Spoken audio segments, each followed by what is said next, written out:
Hey guys, it's stay-at-home dad Brian here. Happy Labor Day and happy Miyazaki Monday. Today on Miyazaki Monday, I'm going to be talking about a film I really like called Porco Rosso. That's why I'm wearing this pig snout with the mustache. But yeah, let's see if I can drink some coffee with it on. No, I can't. So I'm gonna take it off. So yeah, Porco Rosso is a movie that I actually don't own on DVD like the other ones that I talked about. So I haven't seen it in a while. But thanks to the Lehigh Library, where I used to take Quill for wiggle worms once a week before the pandemic shut everything down. Anyways, I was able to take out Porco Rosso and see it for the first time, and I really like this movie. I'm going to talk about three things that I really like about this movie.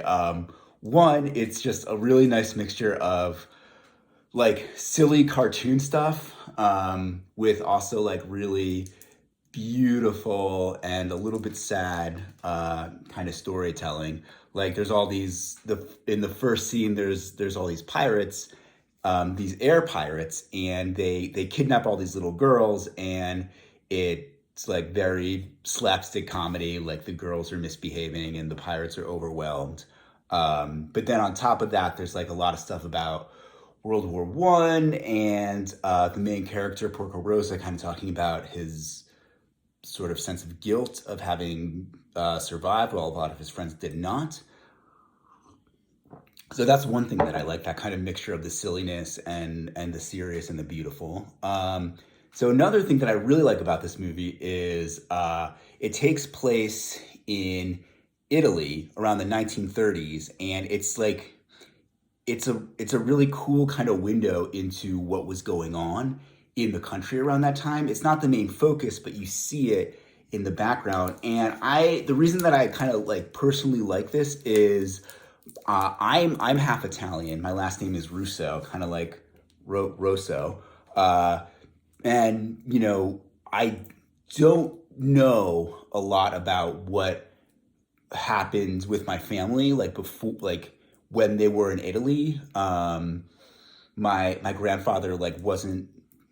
I think that he had some, like, without getting too personal, he had some like mental things going on, and it wasn't too easy for him to like tell stories from his childhood. So I don't have any idea about that. I don't think my dad has any idea about that.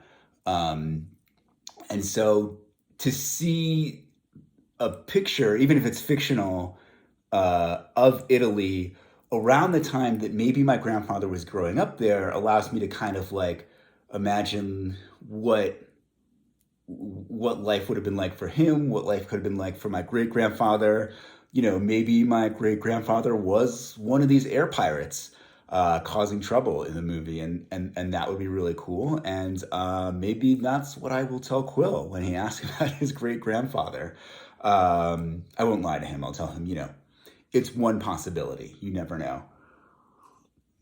So that's two things I like about this movie, and the third thing, kind of coming back to that, is it talks about fascism in an interesting way. I think that, like, without talking too much about like politics and what's going on, I think that people are talking about like America becoming this fascist state a lot. Like a lot of people on the left talk about, like, accuse people on the right, and a lot of people on the right accuse people on the left of like turning America into this fascist state. And um, the movie takes a really interesting look at what fascism looks like, because it's about like Mussolini taking over. The secret police start to come in, and I think that um, it's watching a lot of Miyazaki's film, but I think that he has a really interesting take on fascism in general in his movies, because it's not like, I think the typical Hollywood thing when we talk about fascism is it's a very like good versus evil. It's like Star Wars, it's like the Empire and then the rebels, and then by the end of the movie or the saga or whatever, like the rebels have to defeat the Empire, and that's their goal. And that's not how it is in Miyazaki movies. I think in Miyazaki movies, fascism's always there, whether it's like an actual fascist from history like Mussolini, Or in Princess Mononoke, it's this emperor who you never see.